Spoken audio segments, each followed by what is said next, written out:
రాష్ట్రంలో ప్రస్తుతం నిర్మాణంలో ఉన్న త్వరలో తలపెట్టిన అన్ని రాష్ట్ర జాతీయ రహదారుల ప్రాజెక్టులకు సంబంధించి భూసేకరణ, అటవీ, వన్యప్రాణి క్లియరెన్స్ సమస్యలు జూలై నెలాఖరుకు పరిష్కరించాలని ముఖ్యమంత్రి చంద్రబాబు నాయుడు అధికారులను ఆదేశించారు. ఎలాంటి ఆటంకాలు తలెత్తకుండా రాష్ట్రంలో రహదారుల నిర్మాణం వేగవంతంగా జరిగేలా చూడాలని చెప్పారు. అటవీ ప్రాంతాల్లో రాత్రిపూట కూడా పనులు జరిగేందుకు అవసరమైన అనుమతులు ఇవ్వాలన్నారు. 24 గంటల పాటు పనులు జరిగితే త్వరగా ప్రాజెక్టులు అందుబాటులోకి వస్తాయని సీఎం అన్నారు. రాష్ట్రంలో రహదారుల అభివృద్ధిపై ముఖ్యమంత్రి చంద్రబాబు అధికారులు, కాంట్రాక్టర్లతో సచివాలయంలో సమీక్ష నిర్వహించారు. వివిధ రహదారి ప్రాజెక్టుల పురోగతిని పరిశీలించారు. నిర్ణీత కాల వ్యవధికి మించి ఆలస్యమైన ప్రాజెక్టుల కాంట్రాక్టు సంస్థలపై అసంతృప్తి వ్యక్తం చేసిన ముఖ్యమంత్రి ఇకపై ఏ రహదారి నిర్మాణము ఆలస్యం కాకూడదని స్పష్టం చేశారు. మరోవైపు ఎన్హెచ్ఏఐ ఎంఓఆర్టీహెచ్ కింద 11,325 కోట్లతో 770 కిలోమీటర్ల రహదారులు గత ఆర్థిక సంవత్సరంలో నిర్మాణం పూర్తి చేసినట్లు అధికారులు ముఖ్యమంత్రికి తెలిపారు. రాష్ట్రంలో మొత్తం 8,744 కిలోమీటర్ల వరకు రహదారులు ఉండగా వీటిలో 4,406 కిలోమీటర్ల మేర ఎన్హెచ్ఏఐ రహదారులు, పిఐయు ఎంఓఆర్టీహెచ్ పరిధిలో 641 కిలోమీటర్ల రహదారులు, అలాగే ఎన్హెచ్ కింద 3,697 కిలోమీటర్ల రహదారులున్నాయి. ప్రస్తుతం రాష్ట్రంలో ఎన్హెచ్ఏఐ ఎంఓఆర్టీహెచ్ కింద 76,856 కోట్లతో 144 ప్రాజెక్టులకు చెందిన 3,483 కిలోమీటర్ల వరకు రహదారులు నిర్మాణంలో ఉన్నాయి. మరికొన్నింటిని త్వరలో చేపట్టామన్నారు. వీటిలో ఎన్హెచ్ఏఐ కింద 1,392 కిలోమీటర్లు రహదారులు, 2,091 కిలోమీటర్ల ఎంఓఆర్టీహెచ్ రహదారులు ఉన్నాయి. ఇందులో ఈ సంవత్సరం 20,067 కోట్ల విలువైన 1,040 కిలోమీటర్ల రహదారి పనులు పూర్తి కావాలని ముఖ్యమంత్రి లక్ష్యం నిర్దేశించారు. 13 ఉమ్మడి జిల్లాల్లో లాజిస్టిక్ పార్కులు ఏర్పాటు చేయాలని సీఎం సూచించారు. బెంగళూరు, కడప, విజయవాడ రహదారి 2026 జూన్ నాటికి అందుబాటులోకి తేవాలని సీఎం అన్నారు. అనుమతుల విషయంలో ఎక్కడా అలసత్వం, జాప్యం కూడదని, ఆయా ప్రాజెక్టులపై అధికారులు వాట్సాప్ గ్రూపులు ఏర్పాటు చేసుకుని ఎదురైన సమస్యలను అప్పటికప్పుడు పరిష్కరించుకొని పనులు చేయాలని సూచించారు. ఏపీ రాజధాని అమరావతిపై మాజీ సీఎం, వైసీపీ అధినేత వైఎస్ జగన్మోహన్ రెడ్డి బురద జల్లుతున్నారని Andhra Pradesh assembly deputy speaker Raghurama Krishnam Raju తీవ్ర ఆగ్రహం వ్యక్తం చేశారు. అమరావతిపై ముందు నుంచే విషప్రచారం చేశారని ధ్వజమెత్తారు. గతంలో మాట్లాడిన దానికంటే ఇప్పుడు ఇంకా ఎక్కువగా అమరావతిపై తప్పుడు ప్రచారం చేస్తున్నారని ఆగ్రహించారు. వైసీపీ నేతలు వాళ్ల ఇష్టం వచ్చినట్లుగా మాట్లాడితే తరిమి కొడతారని రఘురామకృష్ణంరాజు హెచ్చరించారు. Andhra Pradesh assembly deputy speaker Raghurama Krishnam Raju నేడు హైదరాబాద్ నుంచి విజయవాడ చేరుకున్నారు. గన్నవరం విమానాశ్రయంలో అమరావతి మహిళలు డిప్యూటీ స్పీకర్ను కలిసి వినతిపత్రం అందజేశారు. ఈ సందర్భంగా ఆయన మీడియాతో మాట్లాడారు. గతంలో ప్రెస్ కౌన్సిల్ చైర్మన్గా కొమ్మినేని శ్రీనివాసరావు పనిచేశారని, జర్నలిస్టులకు విధి విధానాలు నేర్పాల్సిన వ్యక్తి ఇలా జర్నలిజం విలువలు మర్చిపోయి మాట్లాడతారా అని మండిపడ్డారు. జర్నలిస్టు కృష్ణంరాజు నోటికొచ్చినట్లుగా మాట్లాడుతుంటే కొమ్మినేని వెకిలి నవ్వులు నవ్వుతున్నారని ధ్వజమెత్తారు. కృష్ణంరాజు వ్యాఖ్యలకు అలా సపోర్టు చేయడం అనేది తీవ్రమైన చర్యని దుయ్యపట్టారు. 2 రోజుల నుంచి చూస్తున్నామని, మహిళా లోకం ఉవ్వెత్తున తమ నిరసనలు వ్యక్తం చేస్తున్నారని చెప్పుకొచ్చారు. ఈ సంఘటన తెలిసిన వెంటనే ఏపీ డీజీపీ హరీష్ కుమార్ గుప్తాకి లేఖ రాశామని గుర్తు చేశారు. ఈ విషయంపై డీజీపీకి తగిన చర్యలు తీసుకోవాలని కోరామని అన్నారు. తనకైతే విశ్వాసం ఉందని, రాబోయే 24 గంటల్లో వాళ్లని అరెస్టు చేస్తారని రఘురామకృష్ణంరాజు చెప్పారు. ముఖ్యమంత్రి చంద్రబాబు కూడా ఈ విషయంపై సీరియస్గా ఉన్నారని అన్నారు. మహిళల గురించి అలా ఎలా మాట్లాడతారని ప్రశ్నించారు. ముఖ్యమంత్రి చంద్రబాబు అమరావతిని దేవతల రాజధాని అన్నారని, ఈ విషయాన్ని జగన్ జీర్ణించుకోలేకపోతున్నారని మండిపడ్డారు. అమరావతిపై ఎవరైనా తప్పుడు ప్రచారం చేస్తే సహించేది లేదని హెచ్చరించారు. సాక్షిలో పనిచేస్తున్న కొమ్మినేనిపై తప్పకుండా చర్యలు తీసుకుంటామని రఘురామకృష్ణంరాజు వార్నింగ్ ఇచ్చారు. మొత్తం వాళ్ళ యొక్క విష ప్రవృత్తి అమరావతి మీద ముందు నుంచి వాళ్ళు ఏ రకంగా విషం చిమ్ముతున్నారో అదే రకంగా మొన్న కూడా మరీ నీచంగా మాట్లాడటం జరిగింది. గతంలో మాట్లాడిన దానికన్నా పరాకాష్ఠకి చేరింది. మరి దారుణంగా బుద్ధి చెప్పిన తర్వాత కూడా ఈ రకంగా మాట్లాడటం అనేది సరే, అది పోగాలం దాపురించిన వాళ్ళు మరి అలా చేసినట్టుగా అనుకోవాలి. ఎవరైనా తప్పు చేసిన వాళ్ళని ఈ రకంగా ఎంత దారుణంగా ఒక రాజధాని ప్రాంతాన్ని, ఈ ప్రాంతంలో నివసిస్తున్న ప్రజల్ని, పైగా వాళ్ళు కూడా అక్కడే నివసిస్తూ ఈ రకంగా మాట్లాడటం అన్నది అత్యంత హేనీయమైన చర్య. ప్రతి చర్యకి ప్రతి చర్య తప్పనిసరిగా ఉంటుంది. అది ఖచ్చితంగా మరి ఏదో తాళాలు వేసుకుని పారిపోయారంట, డెఫినెట్గా వాళ్ళు దొరుకుతారు. ఖచ్చితంగా నా ఉద్దేశంలో అయితే రాగల 24 గంటల్లో డెఫినెట్గా వాళ్ళని అరెస్ట్ చేయటం జరుగుతుంది. ప్రభుత్వ విద్యా వ్యవస్థను ప్రైవేట్ రంగానికి మించి అద్భుతంగా తీర్చిదిద్దాలన్న లక్ష్యంతో విద్యారంగంలో అనేక సంస్కరణలు తెస్తున్నామని రాష్ట్ర విద్యా, ఐటీ, ఎలక్ట్రానిక్స్ శాఖల మంత్రి నారా లోకేష్ పేర్కొన్నారు. అహర్నిశలు కష్టపడి పనిచేస్తున్నానని, సంస్కరణల ద్వారా రాబోయే 4 ఏళ్లలో అద్భుతమైన ఫలితాలు సాధిస్తామని తెలిపారు. మెరుగైన ఫలితాల సాధనకు 100 రోజుల యాక్షన్ ప్లాన్ అమలు చేస్తున్నామన్నారు. ప్రభుత్వ జూనియర్ కాలేజీల్లో పుస్తకాలు, మధ్యాహ్న భోజన పథకం ప్రవేశపెట్టామని, ఇది సంస్కరణలలో తొలి అడుగు మాత్రమేనన్నారు. రాబోయే రోజుల్లో ప్రభుత్వ విద్యార్థులు ఉన్నత చదువులు చదివి తిరిగి మీ పాఠశాలలకు సేవ చేయాలన్నారు. మీ జూనియర్లకు గైడ్ చేయడం ద్వారా స్ఫూర్తినివ్వాలన్నారు. 10వ తరగతి ఇంటర్మీడియట్లో అత్యుత్తమ ప్రతిభ కనపరిచిన వారిని ప్రోత్సహించేందుకు రాష్ట్ర ప్రభుత్వం ప్రవేశపెట్టిన షైనింగ్ స్టార్స్ అవార్డ్స్ 2025లో భాగంగా పార్వతీపురంలో నిర్వహించిన కార్యక్రమానికి మంత్రి నారా లోకేష్ ముఖ్య అతిథిగా హాజరయ్యారు. ఈ సందర్భంగా పార్వతీపురం, మన్యం జిల్లాలో 10వ తరగతిలో ప్రతిభ కనపరిచిన 95 మంది, ఇంటర్మీడియట్లో ప్రతిభ కనపరిచిన 26 మందికి మంత్రి లోకేష్ అవార్డులు అందజేశారు. ఈ సందర్భంగా నారా లోకేష్ మాట్లాడుతూ, ఈరోజు మీరు సాధించిన విజయాలు భారతదేశానికి తెలియాల్సిన అవసరం ఉందన్నారు. పేదరికం నుంచి బయటపడడానికి చదువే ఏకైక మార్గమన్నారు. జీవితంలో ఏం కోల్పోయినా చదువును ఎవరూ దూరం చేయలేరన్నారు. హ్యాట్రిక్ సాధించిన పార్వతీపురం, మన్యం జిల్లా ఉపాధ్యాయులు, తల్లిదండ్రులు, విద్యార్థులకు అభినందనలు తెలిపారు. ప్రభుత్వ విద్యను బలోపేతం చేయాలనే లక్ష్యంతో అనేక సంస్కరణలు తెస్తున్నామని అన్నారు.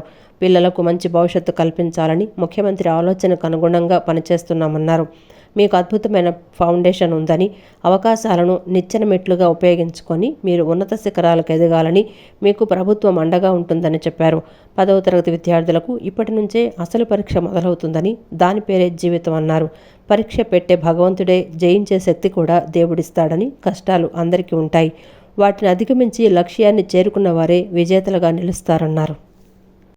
ఈరోజు మీరు ఈ స్థాయికి వచ్చారంటే మీకున్న పట్టుదల, డిసిప్లిన్ వల్ల వచ్చారు. ఇది ముందు కొనసాగించాలి. ఇప్పుడే కాదు, రాబోయే రోజుల్లో కూడా మంచి మార్క్స్ తెచ్చుకుని మొత్తం ఆంధ్ర రాష్ట్రం కాదు భారతదేశం గర్వపడే విధంగా మీరందరూ పైకి రావాలని ఈ సభాముఖంగా మనస్ఫూర్తిగా నేను కోరుకుంటున్నా.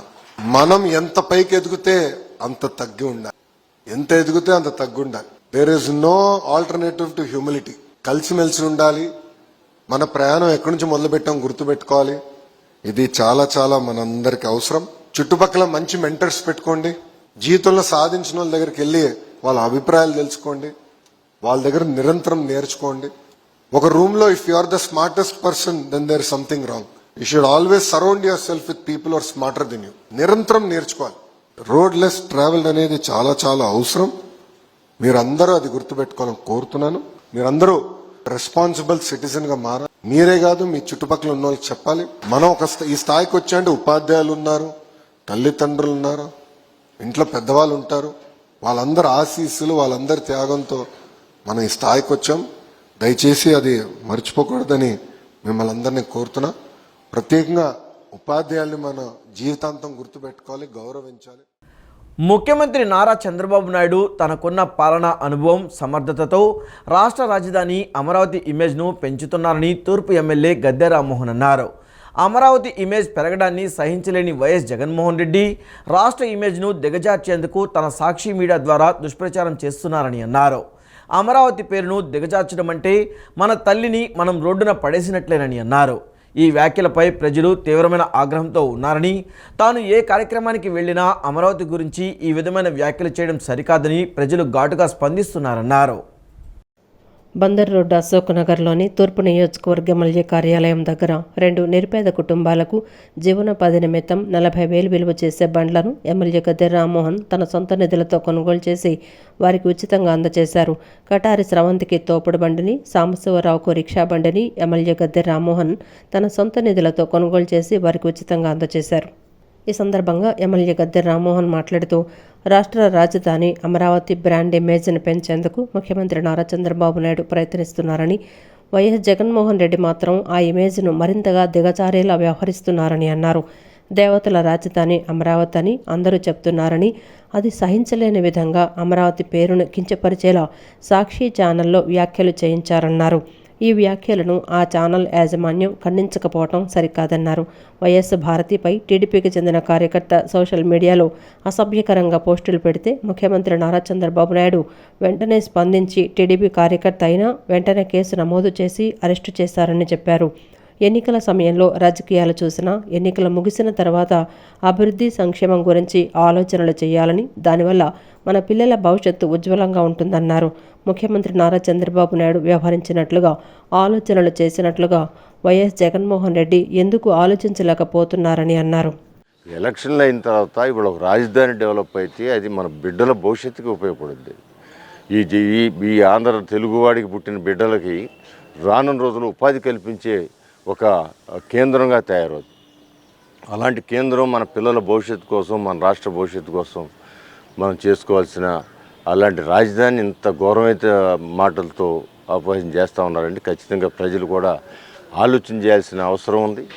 ఇలాంటి పార్టీలని, ఇలాంటి మనుషుల్ని మనం ఎంతవరకు దూరం పెట్టాలో ఆలోచన చేయాల్సిన అవసరం ఉందని కూడా నేను తెలియజేస్తూ, ఇప్పటికైనా ఎవరో మీ దగ్గర పనిచేసే వాళ్ళు చెప్పారు, అది పొరపాటు, అలాంటి విషయాన్ని మేము ఖండిస్తున్నాం, విత్డ్రా చేసుకుంటున్నామని చెప్పి ఎవరు చెప్పకుండానే ఏ విధంగా చంద్రబాబు గారు ఒక తెలుగుదేశం పార్టీ యాక్టివ్ కార్యకర్త అన్న మాటలకి ఆయనే స్పందించి అతను సస్పెండ్ చేసి అతన్ని పోలీసులు చట్ట ప్రకారం చర్యలు తీసుకోండి అని చెప్పి ఏ విధంగా చెప్పాడో ఆ విధంగా మీరు ఎందుకు చెప్పలేకపోతున్నారని నేను అడుగుతున్నా. ఏదేమైనా కూడా దీన్ని పూర్తిగా తెలుగుదేశం పార్టీ పరంగా లేదా ప్రజల సమక్షంలో విజయవాడ తూర్పు నియోజక ప్రజల మా అభ్యర్థిగా దీన్ని ఒక ప్రతినిధిగా నేను దీన్ని తీవ్రంగా ఖండిస్తున్నాను తెలుసు. ఆ డైవర్షన్ల కోసం తల్లిని చెల్లిని లేకపోతే ఇంకా బయట వాళ్ళని వేసులుగా కడతారండి ఎవరన్నా. డైవర్షన్ పొలిటికల్ డైవర్షన్ వేరు. శివరెడ్డి గారిని అరెస్ట్ చేస్తే ఆ కారణాలు నాకు అసలు దాని గురించి ఐడియా లేదు. కానీ దానికోసం మన తల్లి లాంటి రాజధాని అపహాస్యం చేయటంలో దానికోసం డైవర్షన్ చేశారంటే వాళ్ళు డైవర్షన్ కోసం ఎంత హీనమైన పనులైనా చేస్తారనేది. అనంతరం కార్పొరేటర్ పొట్లూరి సాయిబాబు మాట్లాడుతూ క్రమశిక్షణతోనే టీడీపీ ఇన్నాళ్లు కొనసాగుతోందన్నారు. టీడీపీపై విషాన్ని చల్లాలని సాక్షి మీడియా వారు ఈ విధంగా చేస్తున్నారన్నారు. వైఎస్ఆర్సీపీ చేస్తున్న అరాచకాలపై చట్టాలు చేసే పని అవి చేస్తాయని, దానికి తగినట్లుగా ప్రజలు ఎవరికి వారు వైఎస్ఆర్సీపీని భస్మీపటలం అయ్యేలా చెయ్యాలన్నారు. పార్టీ మీద అభిమానం పెరుగుతోంది, పార్టీ సొచ్చుకొని పోతోంది ప్రజల్లోకి అనే భావంతో ఆ భావాన్ని డైవర్ట్ చేస్తానికి కూడా ఈ సాక్షి పత్రికలో తర్వాత వాళ్ళ కార్యకర్తల్ని మిళితం చేసి ఈ పార్టీ మీద విషపు జల్లులు జల్లాలనే ఉద్దేశంతో, ప్రజల్లో ఆ భావం తీసుకురావాలనే ఉద్దేశంతో ఇటువంటివన్నీ క్రియేట్ చేస్తున్నారు. ఆ క్రియేట్ చేసే భాగంలోనే ఇది కూడా మొదలుపెట్టారు. మరి దీన్ని మనం అందరం కూడా గమనించాలి. ప్రజలే దాన్ని అంటే ఒక చట్టాలు అవి చట్టం చేసే పనులు చేస్తాయి, కానీ ప్రజల్లో కూడా ఆ వ్యతిరేక భావాన్ని బాగా మనం వ్యతిరేకించగలిగితే, ఇప్పుడు చంద్రబాబు గారిని అరెస్ట్ చేశారు, అరెస్ట్ చేస్తే దాని ప్రభావం ఎట్లా జరిగింది అనేది మనం గ్రహించుకుంటే అప్పుడు ఎట్లా అయింది అనేది అందరూ గ్రహించుకోవాలి.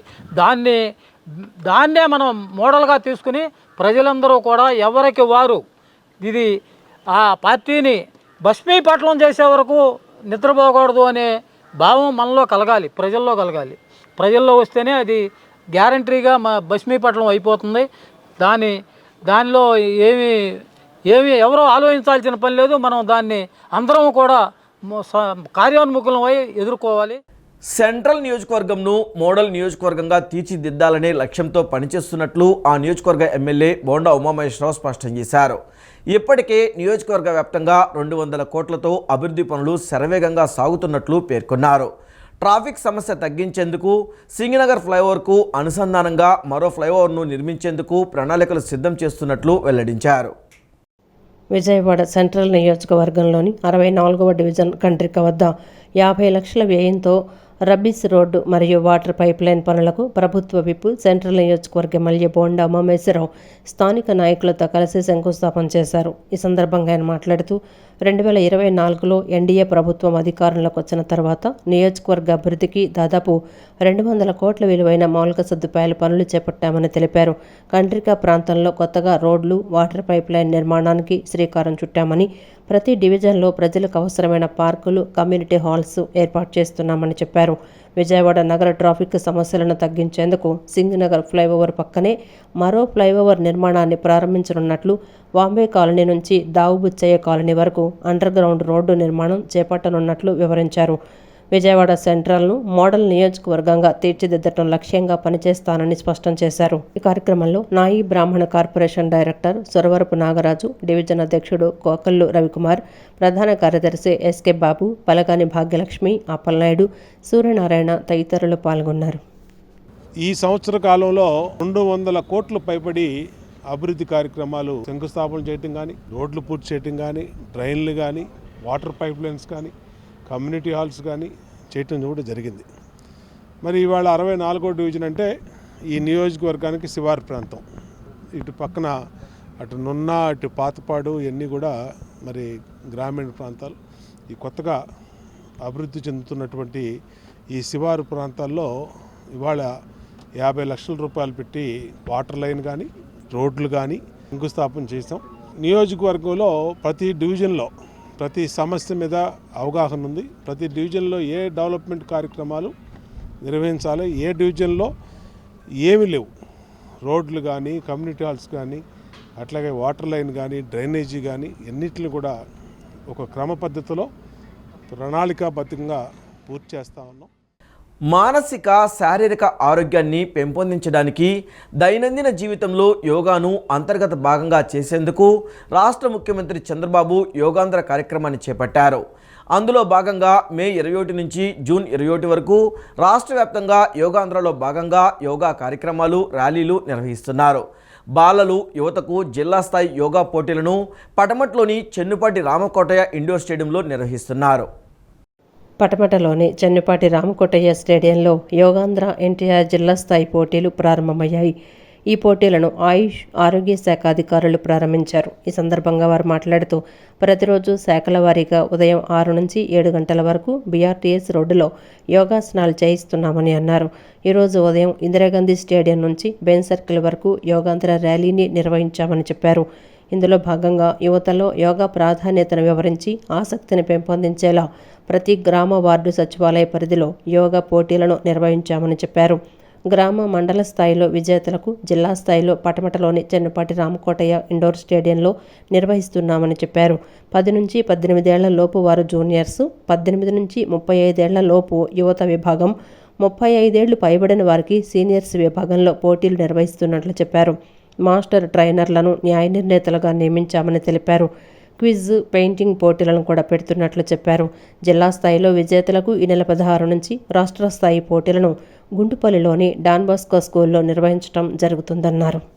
జూనియర్స్, సో 10 to 18 ఇయర్స్ వాళ్ళందరూ కూడా జూనియర్స్ విభాగంలో వీళ్ళు పార్టిసిపేట్ చేస్తారు. సో అలాగే నెక్స్ట్ యంగ్ కేటగిరీ వచ్చేసి 18 to 35 యంగ్, అలాగే సీనియర్స్ కేటగిరీ 35+ వాళ్ళకి ఈ 3 విభాగాల్లో జరుగుతున్నాయి. సో వీళ్ళకి మనకి ఏదైతే యోగా ప్రోటోకాల్, కామన్ యోగా ప్రోటోకాల్లో ఉన్నటువంటి ఆసనాలు, ప్రాణాయామ, వీటి మీద కాంపిటీషన్స్ అనేవి జరుగుతాయి. సో వారి యొక్క ఫిజికల్ ఎండ్యూరెన్స్, అలాగే ముఖ హావభావాలు ఎంత సక్రమంగా ఇవి చేయగలుగుతున్న దాన్ని బట్టి మన మాస్టర్ ట్రైనర్స్ని, జడ్జెస్ని కూడా ఎంపిక చేయడం జరిగింది. సో వాళ్ళకి వచ్చిన అట్లా డిసైడ్ చేస్తారు. అలాగే క్విజ్ కాంపిటీషన్స్ కానీ, పెయింటింగ్ కాంపిటీషన్స్ కానీ ఇవన్నీ కూడా మనము ఈ VMC indoor, Patamata indoor stadium, అలాగే ఈ మన పటమట హై స్కూల్లో కండక్ట్ చేస్తాం. ఈ జిల్లా స్థాయిలో గెలుపొందిన వాళ్ళందరికీ కూడా ఈ నెల 16వ తారీఖు నుంచి, అంటే వచ్చే సోమవారం నుంచి రాష్ట్ర స్థాయి పోటీలు కూడా జరుగుతాయి. ఇవి కూడా మన జిల్లాలోనే గుంటుపల్లి, ఇబ్రహీంపట్నం మండలంలోని గుంటుపల్లి డాన్ బాస్కో స్కూల్లో వాటికి కండక్ట్ చేయడానికి ఆయుష్ డిపార్ట్మెంట్ వారు సమ్మతం తెలిపారు. నేడు కూటమి ప్రభుత్వం ప్రజా సహకార పాలన సాగిస్తుందని, పెట్టుబడిదారులు రాష్ట్రంలో పెద్ద ఎత్తున పెట్టుబడులు పెట్టేందుకు పోటీ పడుతున్నారని ఆంధ్రప్రదేశ్ 20 సూత్రాల కార్యక్రమం అమలు చైర్మన్ లంకా దినకర్ తెలిపారు. ఇప్పటి వరకు 9.34 లక్షల కోట్ల పెట్టుబడుల ఒప్పందాలు ఈ ఒక్క సంవత్సరం కూటమి పాలనలో జరిగాయన్నారు. 25 లక్షల మంది ఉద్యోగాల కల్పన రాష్ట్ర ప్రభుత్వం లక్ష్యంగా పనిచేస్తుందన్నారు. రాష్ట్ర సచివాలయంలోని తన ఛాంబర్లో ఆంధ్రప్రదేశ్ 20 సూత్రాల కార్యక్రమం అమలు చైర్మన్ లంకా దినకర్ మీడియా సమావేశం నిర్వహించారు. సమావేశంలో ఆయన మాట్లాడుతూ మొదటి సంవత్సరం డబుల్ ఇంజన్ సర్కార్ పాలనలో అధికారుల సహకారంతో అన్ని జిల్లాల మొదటి దశ సమీక్షలు పూర్తి చేయడం జరిగిందని ఆంధ్రప్రదేశ్ 20 సూత్రాల కార్యక్రమం అమలు చైర్మన్ లంకా దినకర్ తెలిపారు. నేడు కేంద్రంలో ప్రధాని నరేంద్ర మోడీ 3.0లో మొదటి సంవత్సరం పూర్తితో 11 సంవత్సరాలుగా అంత్యోదయ స్ఫూర్తితో పాలన సాగిస్తున్నారన్నారు. రాష్ట్రంలో ముఖ్యమంత్రి నారా చంద్రబాబు నాయుడు పాలనలో మొదటి సంవత్సరం విధ్వంసమైన రాష్ట్ర భవిష్యత్తుని పునర్వ్యవస్థీకరణ చేయడానికి గరిష్ట సమయం సరిపోయిందన్నారు. 20 సూత్రాల కార్యక్రమాల అమలు చైర్మన్గా కేంద్ర మరియు రాష్ట్ర ప్రభుత్వాల ప్రాయోజిత పథకాలు మరియు ప్రాజెక్టుల అమలు తీరుపైన అధికారులతో రాష్ట్రంలోని 26 జిల్లాల సమీక్షలు పూర్తి చేయడం జరిగిందన్నారు. ఏడాది కూటమి పాలనలో రాష్ట్రం స్వర్ణాంధ్ర వైపు అడుగులు వేస్తున్నట్లు గుర్తించటమైందన్నారు.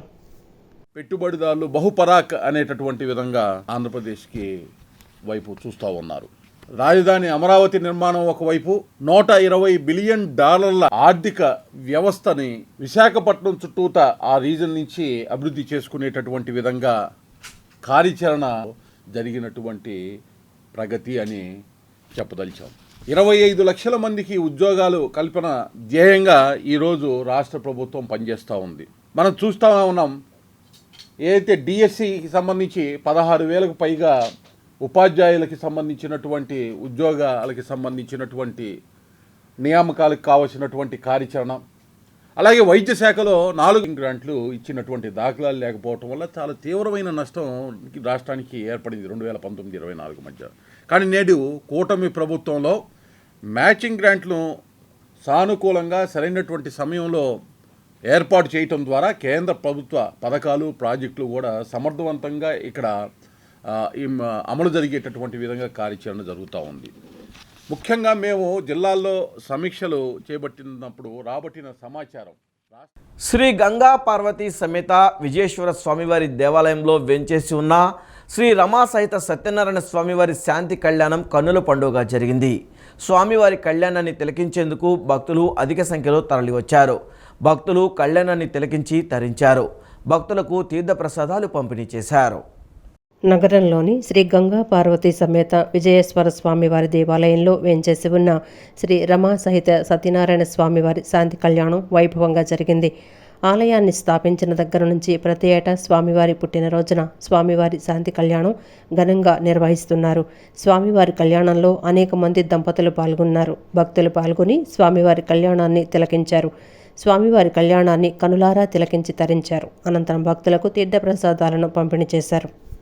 శ్రీ గంగా పార్వతీ సమేత విజయేశ్వర స్వామివారి దేవాలయంలో వేంచేసి ఉన్నటువంటి శ్రీ రమాసహిత సత్యనారాయణ స్వామివారి శాంతి కళ్యాణ మహోత్సవం జరుగుతున్నది. ఈ స్వామివారు 81వ సంవత్సరంలో స్వామివారి ప్రతిష్ఠ అయింది. 46 సంవత్సరాల నుంచి కూడా ఏనాడు కూడా చక్కగా ప్రతి కళ్యాణం పుట్టినరోజుకి కూడా స్వామివారి కళ్యాణం జరుగుతూనే ఉన్నది.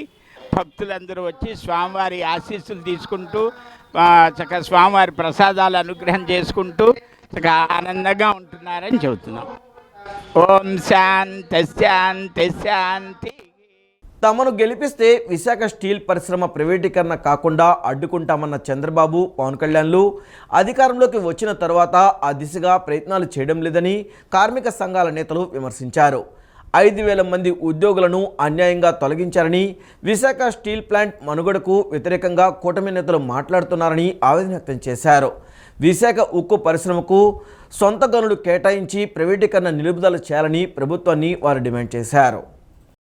విశాఖ ఉక్కు ప్రైవేటీకరణ నిలుపుదల చేయాలని డిమాండ్ చేస్తూ విజయవాడ ధర్నా చౌక్లో విశాఖ ఉక్కు పరిరక్షణ పోరాట వేదిక ఆధ్వర్యంలో ధర్నా చేపట్టారు. ధర్నాలో సిఐటియు, ఏఐటియుసి, ఐఎఫ్టియు వంటి కార్మిక సంఘాల ప్రతినిధులు పాల్గొన్నారు. ఈ సందర్భంగా సిఐటియు జిల్లా అధ్యక్షులు ఏ వెంకటేశ్వరరావు, ఏఐటియుసి నగర అధ్యక్షులు కెఆర్ ఆంజనేయులు మాట్లాడుతూ విశాఖ స్టీల్ ప్లాంట్ ఉద్యోగులు అనేక రోజులుగా ఆందోళన చేస్తున్నా ప్రభుత్వం విశాఖ ఉక్కు పరిశ్రమను పరిరక్షించటం లేదని మండిపడ్డారు. 5,000 మంది కాంట్రాక్టు ఉద్యోగులను యాజమాన్యం తొలగించిందని అన్నారు. కేంద్ర ప్రభుత్వం స్టీల్ ప్లాంట్కి ఇచ్చింది కేవలం 5,000 కోట్లు మాత్రమేనని అన్నారు. స్టీల్ ప్లాంట్కు సొంత గనులు కేటాయించకుండా దెబ్బతీసే ప్రయత్నం చేస్తోందని ఆగ్రహం వ్యక్తం చేశారు. విశాఖ స్టీల్ ప్లాంట్ మనుగడకు వ్యతిరేకంగా కూటమి నేతలు మాట్లాడటం సిగ్గుచేటన్నారు. విశాఖ ఉక్కు పరిశ్రమకు సొంత గనులు కేటాయించకుండా అనకాపల్లి పెడుతున్న ప్రైవేటు స్టీల్ పరిశ్రమకు మాత్రం గనులు కేటాయించారని ధ్వజమెత్తారు. విశాఖపట్నం సొంత గనులు కేటాయించకుండా ఈరోజు రాష్ట్ర ప్రభుత్వం కానీ కేంద్ర ప్రభుత్వం కానీ విశాఖపట్నం స్టీల్ ప్లాంట్ దెబ్బతీయడం కోసం ప్రయత్నాలు చేస్తుంది. కూటమి ప్రభుత్వం మేము ఎన్నికల్లో గెలిస్తే విశాఖపట్నం స్టీల్ ప్లాంట్ కాపాడుతామని చెప్పారు. సంవత్సరం అయిపోయింది కానీ విశాఖపట్నం స్టీల్ ప్లాంట్ కాపాడటం కోసం ఏ విధమైన చర్యలు తీసుకోలేదు. నిన్న పల్లా శ్రీనివాస్ గారు కానీ లేదంటే అక్కడ లోకల్ ఎంపీ కానీ ఈరోజు విశాఖపట్నం స్టీల్ ప్లాంట్ మనుగడకు వ్యతిరేకంగా మాట్లాడుతున్నారు. అటువంటి మాటలు మానుకోవాలని చెప్పి మేము సిఐటిగా కార్మిక సంఘాలకు మేము విజ్ఞప్తి చేస్తూ ఉన్నాం. ఈరోజు విశాఖపట్నం స్టీల్ ప్లాంట్ సొంత గనులు కేటాయించరు, కానీ పక్కనే ఉన్న మిట్టల్ స్టీల్ ప్లాంట్కి మాత్రం అనకాపల్లిలో పెట్టబోయే స్టీల్ ప్లాంట్కి సొంత గనులు కేటాయించాలని చెప్పి ఈరోజు ప్రభుత్వం ప్రయత్నం చేయటం అంటేనే ఈరోజు విశాఖ స్టీల్ ప్లాంట్ మీద ఈ ప్రభుత్వానికి ఎంత ప్రేమ ఉందో అర్థం చేసుకోవాలని చెప్పి మేము కోరుతున్నాం. అందుకనే ఎప్పటికైనా కేంద్ర రాష్ట్ర ప్రభుత్వాలు వెంటనే విశాఖపట్నం స్టీల్ ప్లాంట్ పరిరక్షణ కోసం చర్యలు తీసుకోవాలి. లేని పక్షులు పెద్ద ఎత్తున ఆందోళన చేస్తామని చెప్పి ఈ ప్రభుత్వాలు ఈవేళ 18 నెలల నుంచి అక్కడ నిరాధ్యక్షులు ఉద్యమాలు జరుగుతున్నప్పటికీ కూడా మరి ఇవాళ మేమే 11,000 కోట్ల రూపాయలు తీసుకొచ్చాము, ఉక్కు ఫ్యాక్టరీని రక్షిస్తామని చెప్తున్నటువంటి మీరు వాస్తవంగా ఉక్కు ఫ్యాక్టరీకి ఇచ్చింది 5,000 కోట్లు కూడా లేదు. అది కూడా ఉన్నటువంటి అప్పులు తీసుకోమని చెప్తున్నారు తప్ప దాన్ని రక్షించడానికి ఉక్కు ఫ్యాక్టరీని రక్షించడానికి ఎటువంటి చేయకోకుండా మరి నిదానంగా తెరసాటుని విశాఖ ఉక్కుని ప్రైవేట్ పరం చేస్తాకి ప్రయత్నం చేస్తున్నారు. ఈ వార్తలు ఇంతటితో సమాప్తం. నమస్కారం.